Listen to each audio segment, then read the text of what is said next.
අවසානයේ කලින්දුටත් නැතිව අසේටත් නැතිව මනිෂා චංචලා තනිවෙයි. මනිෂා අශයෙන් විවාහය බිඳ වැටුණු හැටි.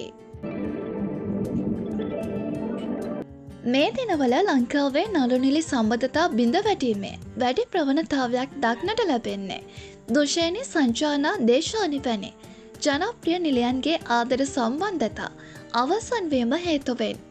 එසේම ජනප්‍රිය රංගන ශිල්පිනී මනිෂා චංචලා සහ අශයෙන් අතර පැවති සම්බන්ධතාවයද මේ වන විට අවසන් වී ඇති බවටයි වාර්තා වන්නේ. ජනප්‍රිය නිවේදක කලිඳු කරුණාරත්න සමග පැවති සම්බන්ධතාවය අවසන් කරමින් මනිෂා අශයෙන් සමග නව සම්බන්ධතාවයක් ගොඩනගාගෙන තිබුණා. ඒ දිනවල මනිෂා විසින් කලිඳුගේ සම්බන්ධතාවය අවසන් වීම පිළිබඳව මෙවන් කතාවක් පවසා තිබුණා.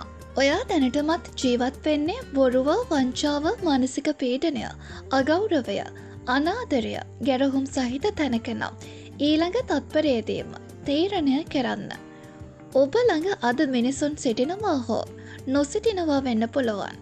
නමුත් එක මොහොතක හිත හදන, පද හදන කිසිවකුත් ඔබ ළඟ නොසිටින බව මතකයේ තබා ගන්න යනුවෙන් පැවසූ මනිෂා මේ වන විට අශයෙන් සමග තිබූ සම්බන්ධයද අවසන් කර තිබෙනවා. ඇය ඒ පිළිබඳව සටහනක් තබමින් පවසන්නේ මේ ආකාරයෙන්.